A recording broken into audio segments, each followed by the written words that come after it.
오늘의 제목은 삶이 예배로 행동이 성례전으로 라는 약간은 좀 멋들어진 제목을 붙여봤지만 한마디로 얘기해서 잘 살아라 이런 말입니다. 삶이 중요하다 이것입니다.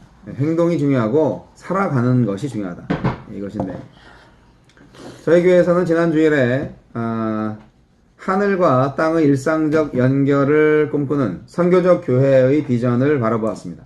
히브리 세계관과 헬레니즘 세계관을 비교하면서 히브리 세계관에서는 세속적인 것과 거룩한 것이 차이가 없다. 성과 속은 하나다.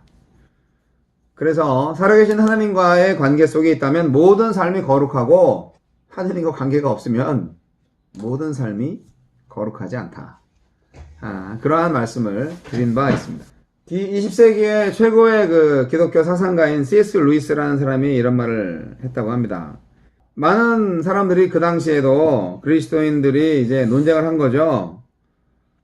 기독교를 이끄는 것이 믿음이냐 행위냐 이런 논쟁을 계속했던 거예요. 그랬을 때 C.S. 루이스는 이것은 마치 가위에 어느 쪽 날을 더 필요로 하는지 묻는 것처럼 보인다. 진지한 도덕적 노력은 당신이 항복하는 지점까지 당신을 데려가는 유일한 길이다.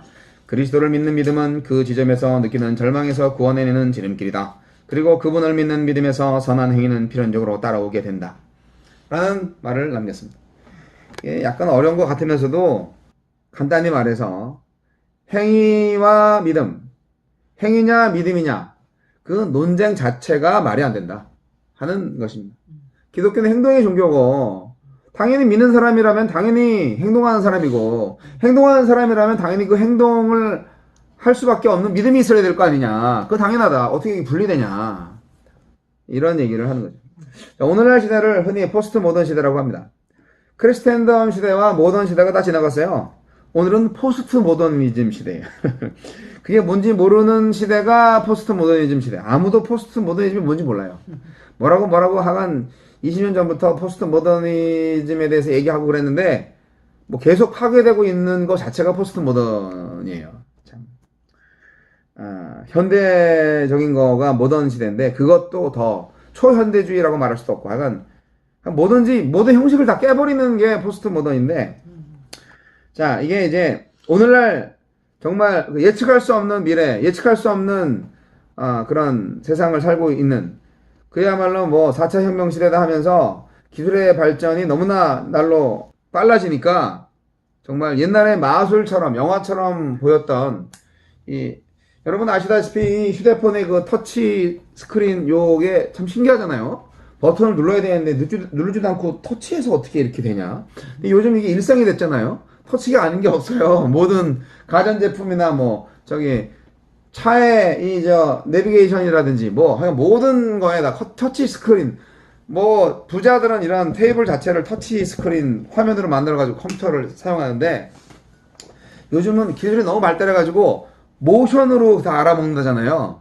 손가락으로 딱 치면은 샥 이렇게 하면은 그거를 센서가 알아서 터치하는 것처럼 똑같이, 그러니까 말하자면 영화에서 휘약 하면은 다 되는 그런 게 실제로 지금 일어나고 있다는 거죠. 엄청난 기술의 발전이에요.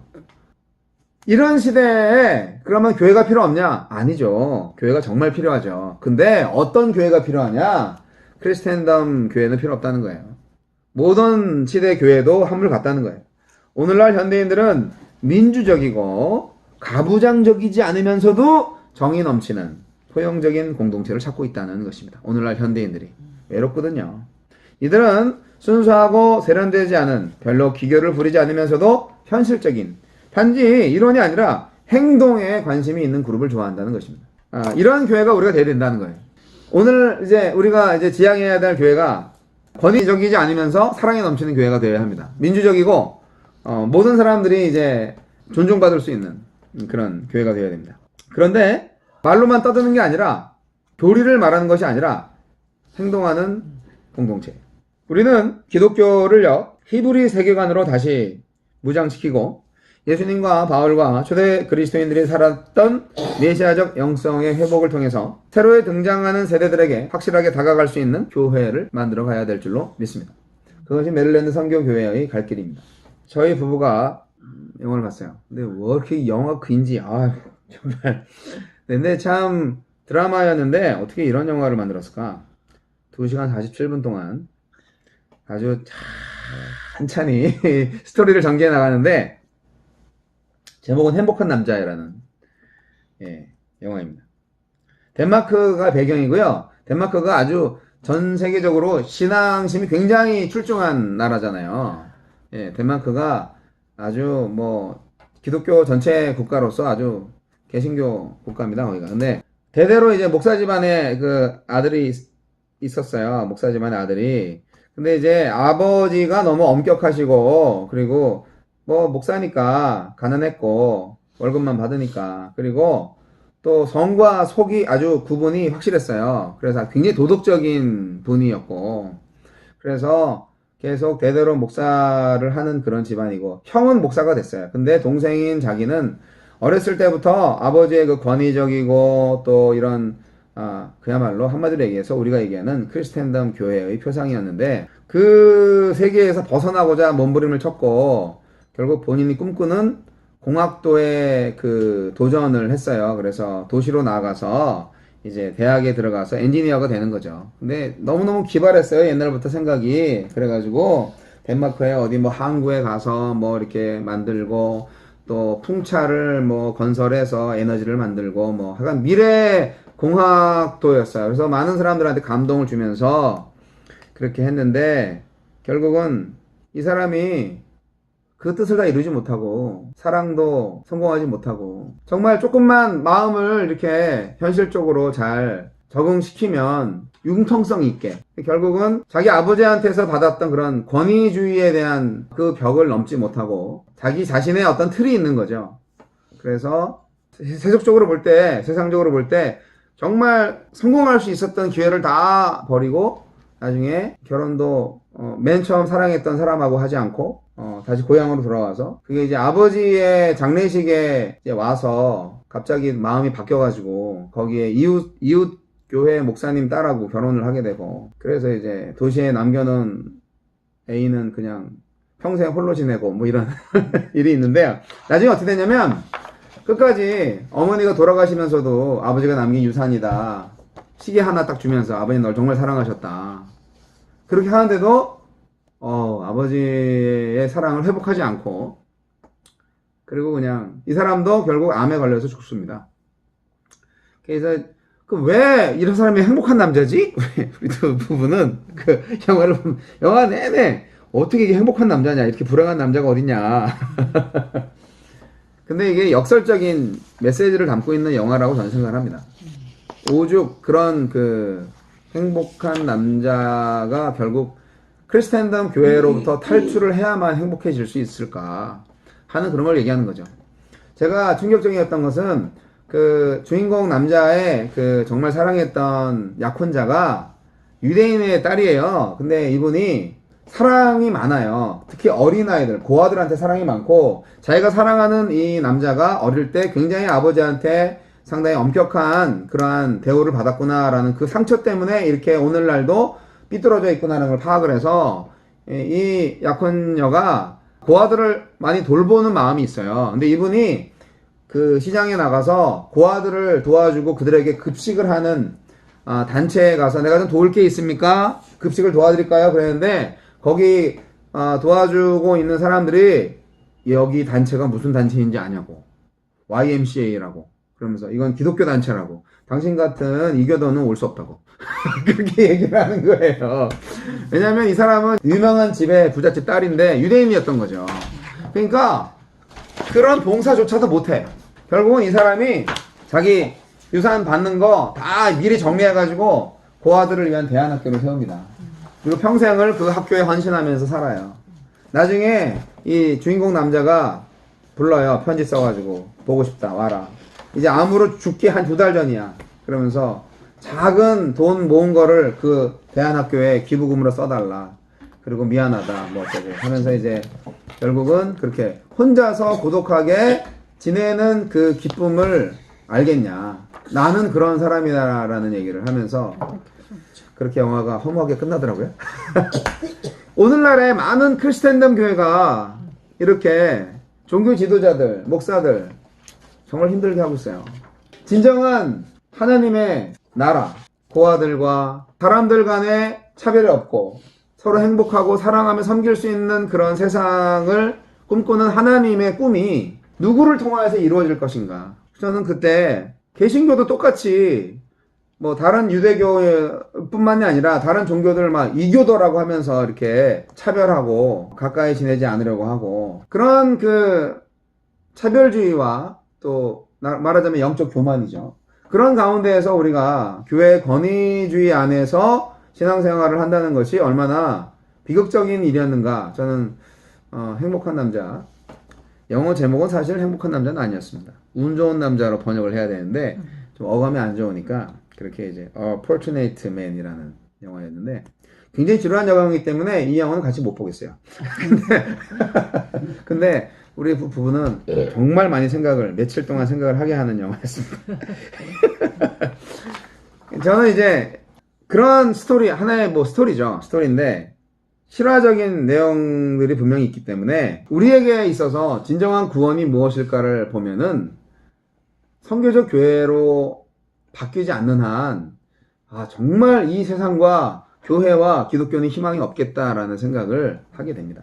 그래서 지금 너무 감사하고요. 선교적 교회가 존재하는 곳은 일상적인 삶이 있는 곳입니다. 일상을 신성시하는 메시아적 영성의 회복이 바로 선교적 교회의 본질적 요소입니다. 이 말 이해하시겠어요? 만약 우리가 성육신적 공동체라면 교회는 소위 평범한 행동의 세계 속에서 하느님을 보는 능력을 회복해야 합니다. 예수님의 이름으로 행해지는 일종의 선교적 행동들이 다 선교적 교회의 중요한 성례인데 이 성례라는 말이 좀 잘 안 받아들여질 거예요. 카톨릭에는 칠성사가 있어요. 태어나서부터 죽을 때까지 여러 성사들이 있습니다. 성례가 있어요. 근데 우리 개신교회는 딱 2가지 성례가 있어요. 거룩한 예식을 말하는 것인데 그것은 침례와 성만찬 2가지입니다. 그 2가지만 하면은 성례가 되느냐? 그 2가지가 어떻게 보면 공적인 성례전을 의미하는 것이고 오늘날 우리가 지향하는 성경적인 교회의 성례전은 선교적 행동 모든 것이다 하는 것을 말하고 있는 것이죠. 선한 행동이 중요하다는 거예요. 선한 행동이 있는 바로 그 장소, 그 지점이 하느님과 인간이 만나는 곳이다 하는 거예요. 왜냐하면 인간은 원래 악해요. 하느님이 없으면 선할 수가 없어요. 그런데 선한 행동을 하는 곳이 하나님과 인간의 랑데뷔하는 지점이라는 거예요. 성경의 위대한 주제 중에 하나가 하나님이 구원자, 구속자시라는 겁니다. 구원하시는 분. 구속하는 행동은 2가지 패턴이 있는데 형태가 있는데 하나는 힘에 의한 것이고 또 하나는 매매에 의한 구속입니다. 십자가에는요 이 2가지가 다 있어요. 힘으로도 능력으로도 그렇게 하셨고 또 값을 치르면서 그것을 감당하셨습니다. 구속한다는 것은 잃어버린 것을 다시 제자리로 돌리고 깨끗하게 하고 원래 용도로 되돌려 놓는 것입니다. 하나님과 인간의 관계가 원래 아버지와 자녀의 관계였는데 그게 깨졌잖아요. 그것을 제대로 만들어 놓는 것이 구속이죠. 행동을 포함해서 인간의 실존과 문화 속에 그 어떤 것도 구속이 될 수 있고 예배가 될 수 있어요. 모든 행동, 예술이나 모든 삶의 모든 것이 다. 그래서 행동이 성례정이다. 행동 자체가 계시적이다. 행위 자체에 계시가 있다. 이런 말을 하는 겁니다. 탈무드에는 이런 말이 있다고 합니다. 민족과 개인은 그 자신의 행위 안에서 하나님의 음성을 듣는다라는 말이죠. 공동체와 개인이 행동 안에서 하나님의 음성을 듣는다. 이해하시겠어요? 신약 성경의 저자들은 이러한 히브리적 사고방식에 아주 익숙합니다. 자, 돌아가면서 성경 말씀 하나씩 읽어주세요. 3개가 있어요. 이같이 너희 빛이 사람 앞에 비치게 하여 그들로 하여금 너희 착한 행실을 보고 하늘에 계신 너희 아버지께 영광을 돌리게 하라. 아멘. 아멘. 너희가 이방인 중에서 행실을 선하게 가져 너희를 악행한다고 비방하는 자들로 하여금 너희 선한 일을 보고 오시는 날에 하나님께 영광을 돌리게 하려 함이라. 아멘. 만일 누가 말하려면 하나님 말씀을 하는 것 같이 하고 누가 봉사하려면 하나님이 공급하신 힘으로 하는 것 같이 하라. 이는 범사의 예수 그리스도로 말미암아 하나님이 영광을 받으시게 하려 함이니 그에게 영광과 권능이 세세에 무궁하도록 있느니라. 아멘. 예, 거기까지. 마태복음 5장 16절 그리고 베드로전서 2장 12절 베드로전서 4장 14절 말씀인데 이게 다 행위에 대해서 말하고 있잖아요. 성경이 행위에 대해서 말씀 많이 하고 있습니다. 거룩한 행위는 하나님의 영광으로 가득 차 있습니다. 만일 우리가 이런 성경 구절들을 진지하게 생각을 한다면 기도원 가셔서 하나님 찾는 것보다 산이나 숲에서보다 매사에 인간관계 속에서 친절한 행동을 통해서 하나님을 더 잘 발견할 수 있어야 된다는 것이죠. 그러니까 저 아시는 분은요, 한국만 가면 여기 뭐죠? 기도원 한 달 네. 있다 나오세요. 근데 행동은 너무 많이야. 너무 많이야. 이기적이고. 예, 이게 이제 기도원 가는 거 저도 너무너무 좋아합니다. 그 기도원은- 필요해요. 근데 기도가 사실 기도하는 거 아니잖아요. 그런 건 아니죠. 예. 근데 필요한데 그것이 전부는 아니라는 거예요. 그것은 바로 행동을 위한 준비를 위해서 필요한 것이고 훈련을 위해서 필요한 것이고 실제로 우리의 삶 자체가 하느님께 성례전이 된다는 것을 우리가 체험해야 됩니다. 그렇기 때문에 자연 속의 하느님의 임재보다 거룩한 행동 속에서 하느님의 임재를 믿는 것이 우리에게 더 성경적이다 하는 거예요. 이게 들으면 들을수록 공부하면 할수록 쉬운 게 아니에요. 진짜 쉬운 거 아니에요. 도전을 쉬운 게 받고 아니에요. 계십니다. 좋은 겁니다. 네. 쉬운 게 아니에요. 자. 말은 막 끄덕끄덕 하는데. 우리는 이제 거리와 일터와 시장 그리고 놀이터에서 하나님을 발견할 수 있고 우리는 이제 세상을 향한 하나님의 은혜와 통로가 될 수 있습니다. 우리가 모든 삶 가운데서 가정, 직장, 사회, 길거리에서 하나님을 만날 수 있는데 그렇기 때문에 우리가 이제 믿지 않는 세상을 향해서 우리가 은혜의 통로가 되어야 한다 하는 사명을 주는 거예요. 먼저 하나님과의 관계를 맺은 우리들이 말입니다. 에베소서 2장 10절 말씀 우리는 그가 만드신 바라 그리스도 안에서 선한 일을 위하여 지으심을 받은 자니 이 일은 하나님이 전에 예비하사 우리로 그 가운데서 행하게 하려 하심이니라. 아멘. 그러니까 맨 처음 만드신 이유가 선한 일을 하게 하려고 하는 거잖아요. 이게. 예수 믿고 천당 가게 하는 게 아니고요. 물론 그것도 그건데 이게 그 중간 과정이 딱 빠져 있으면 완벽한 복음이 아닌 거예요. 그러니까 예수 천당 불신 지옥만 하면 부족한 거예요. 정말 많이 부족한 거예요. 이것이 바로 바울이 메시아 안에서의 우리의 창조 목적에 관한 심오한 진리를 표현하고 있는 것입니다. 그리스도인의 영성은 절대 선한 행위들과 무관하지 않습니다. 그래서 우리는 이제 행동하는 기독교를 보여줘야 된다 하는 것이죠. 물론 선행으로 구원받는다는 게 아닙니다. 예, 뭐 행위로 구원받는다는 말을 하면 제가 이단됩니다, 바로. 근데 그것은 캐캐묵은 논쟁거리고요. 은혜로만 말미암는 칭의, 예, 이것이 바울 서신의 중심 주제인데 칭의 근원은 은혜로 말미암는 하나님이고 행위가 아닌 믿음으로 구원받는다고 주장한 것은 맞습니다. 맞아요. 행위 자체가 우리를 구원하는 게 아니죠. 그러나 행위가 중요하지 않다는 것은 또 아니라는 거예요. 행위가 얼마나 중요한지 알아야 된다는 거예요. 왜냐고요? 마지막 때 심판의 기준이 행위인 거 아세요? 무진장 많은 성경 말씀 제가 읽어드릴게요. 고린도전서 3장 10절로 15절. 내게 주신 하나님의 은혜를 따라 내가 지혜로운 건축자와 같이 터를 닦아둠에 다른 이가 그 위에 세우나 그러나 각각 어떻게 그 위에 세울까를 조심할지니라. 이 닦아둔 것 외에 능히 다른 터를 닦아둘 자가 없으니 이 터는 곧 예수 그리스도라. 만일 누구든지 금이나 은이나 보석이나 나무나 풀이나 지프로 이 터 위에 세우면 각 사람의 공적이 나타날 터이신데 그날의 공적을 밝히리니 이는 불로 나타내고 그 불이 각 사람의 공적이 어떠한 것을 시험할 것입니다. 만일 누구든지 그 위에 세운 공적이 그대로 있으면 상을 받고 누구든지 그 공적이 불타면 해를 받으리니 그러나 자신은 구원을 받되 불 가운데서 받은 것 같으리라. 아멘. 믿는 사람들 가운데서도 달랑 구원만 받는 자가 있다는 거죠. 상급 없이 구원만 달랑 받는. 그게 무슨 구원인지는 모르겠어요. 여하튼 성경에는 불 가운데서 얻는 구원이다. 그런 얘기를 하고 있습니다. 공적이라는 것은 행위를 말하는 거예요. 뭘 했냐? 각 사람의 공적. 이것이 심판 기준입니다.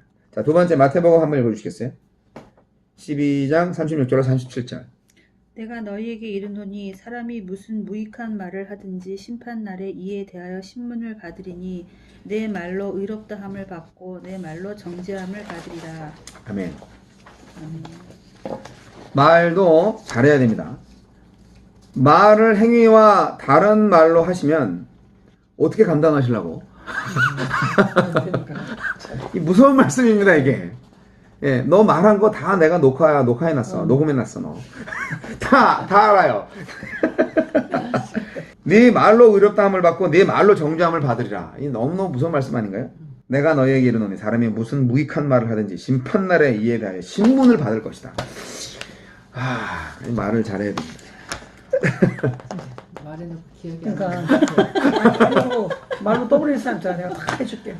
기억이 안 나는 것 같아. 성령께서 깨닫게 해주시기로 기도를 하셔야 돼요. 기억나게 해달라고 기도. 자, 요한복음 5장 27절 30절 읽어주세요. 요한복음 5장 27, 30.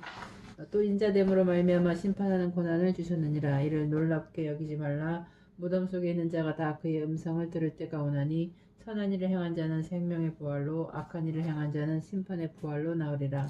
내가 아무것도 스스로 할 수 없노라.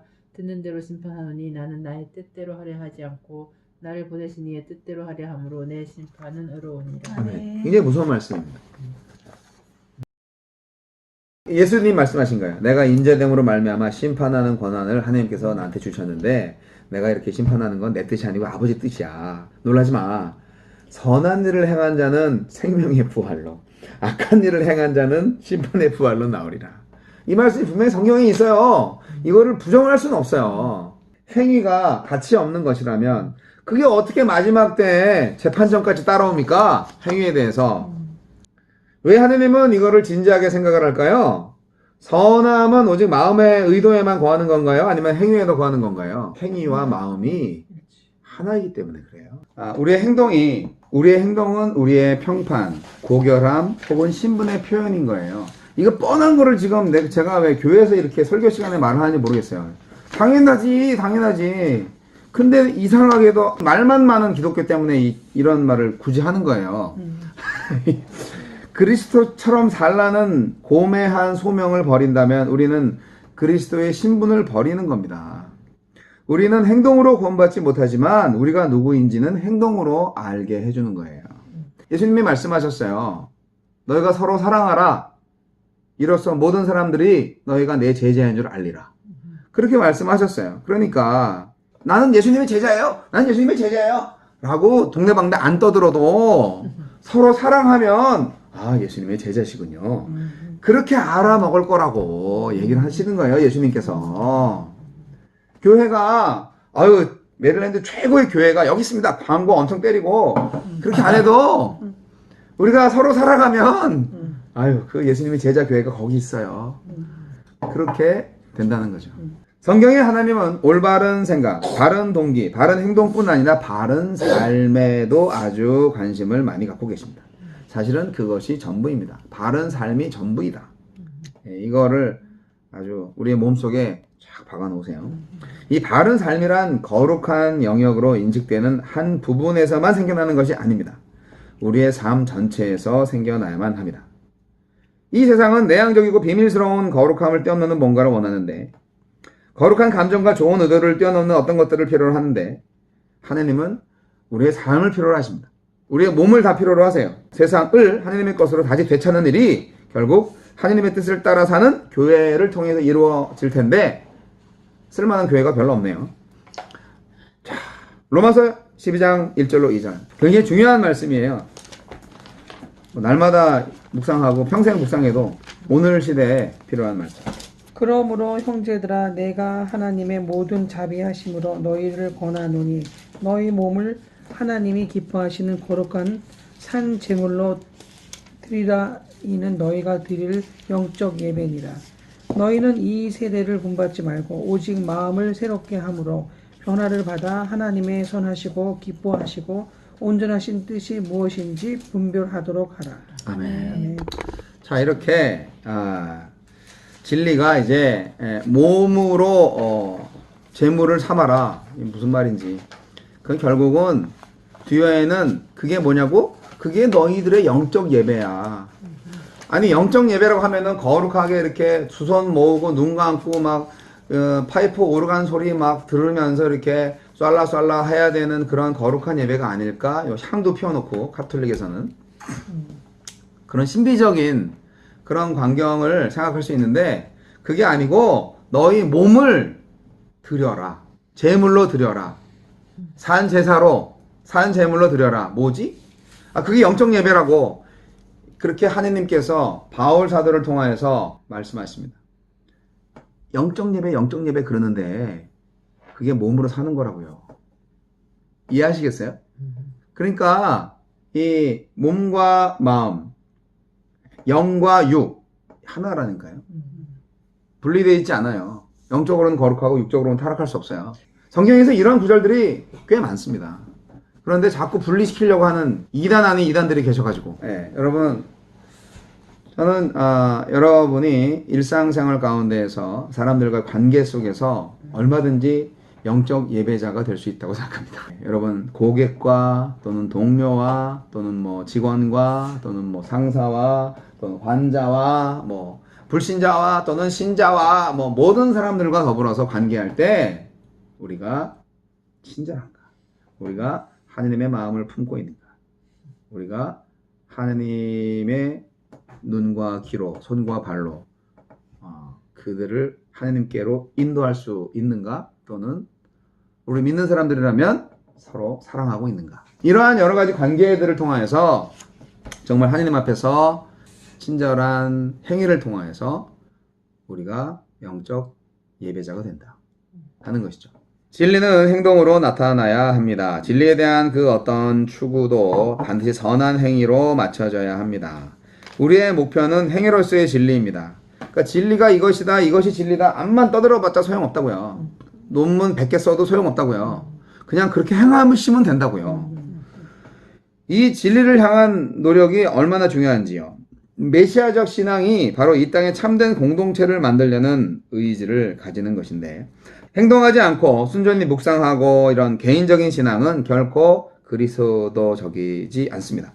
행위는 바로 하나님을 향한 갈망을 몸과 영혼으로 표현하는 것입니다. 행위도 영혼으로 표현하는 것이고 행위 자체가 몸으로 표현하는 것이니까 그것입니다. 유대인의 이 단어 중에 거룩한 행위라는 미츠바라는 이 말이 행위의 형태로 된 기도래요. 또 미츠보트라는 말은 유대인의 성례를 말하는 것인데 이것은 친절이라는 공동의 행동으로 이루어지는 성례라고 합니다. 그러니까 모든 행동이 선교의 구심점이 되고 그리스도인의 행동을 통해서 사람들이 은혜를 경험할 때 그리스도의 교회가 스스로를 선교적 행동을 통한 은혜의 대리인으로 인식하게 되고 결국 이것이 참된 교회가 되고 사람들은 우리의 행함을 통해서 하느님을 경험하게 되고 이게 이제 초대교회의 신비스러운 모습이었어요. 그렇기 때문에 멋있게 만들어진 교회 십자가를 바라보면서 하느님 살아계시네 이렇게 안 느낀다는 거예요. 그리스도를 믿는 사람들과 만나서 이야기하고 그리고 그들의 친절함을 느끼면서 이 사람들은 뭔가 좀 다르구나 그걸 느낀다는 거예요. 그게 하느님을 느낄 수 있는 하느님을 경험할 수 있는 가장 지름길입니다.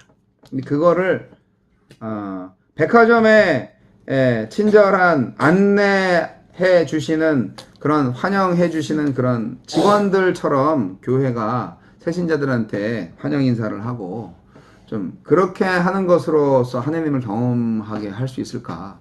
그건 좀 아니지 않을까 생각이 들어요. 대화를 해봐야지. 그리고 관계 해봐야지. 그래야 진상이 드러나지. 그랬을 때 악심만 풍기면 하느님을 경험케 하기는커녕 하느님의 탈을 쓴 마귀를 경험하게 하는 거죠. 근데 이제 더 비극적인 것은 오랫동안 그러다 보면은 세상의 교회들이 다 이렇지 뭐. 나 스스로도 그냥 이런 거밖에 없나 봐 생각을 하는 거지. 그러면 나 스스로도 하나님을 경험은 무슨 뭐 그냥 이게 그냥 이렇게 하는 거지.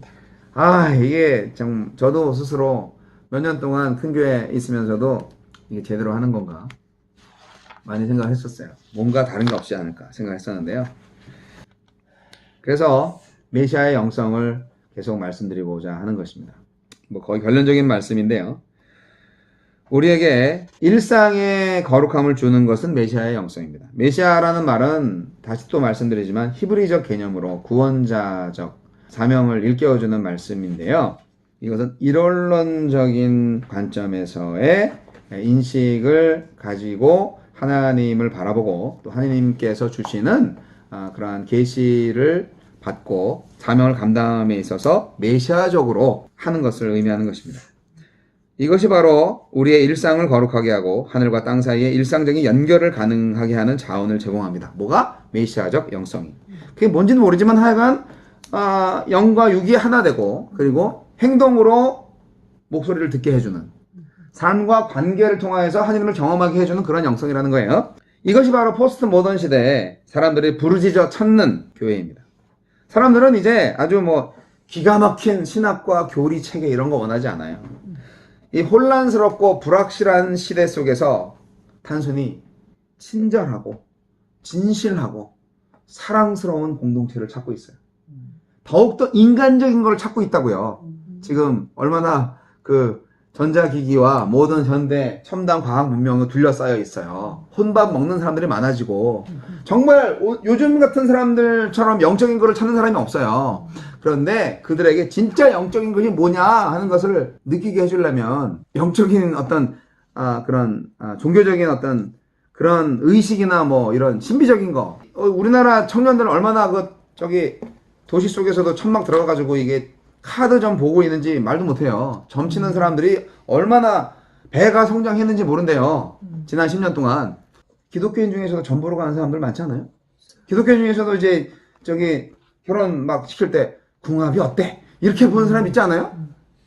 참 예수님이 말씀하셨습니다. 우리 다 같이 읽어볼까요? 마태복음 5장 11절 시작. 이같이 너희 빛이 사람 앞에 비치게 하여 그들로 너희 착한 행실을 보고 하늘에 계신 너희 아버지께 영광을 돌리게 하라. 아멘. 아멘. 이 말씀의 주인공이 되시기를 간절히 소원합니다. 아멘.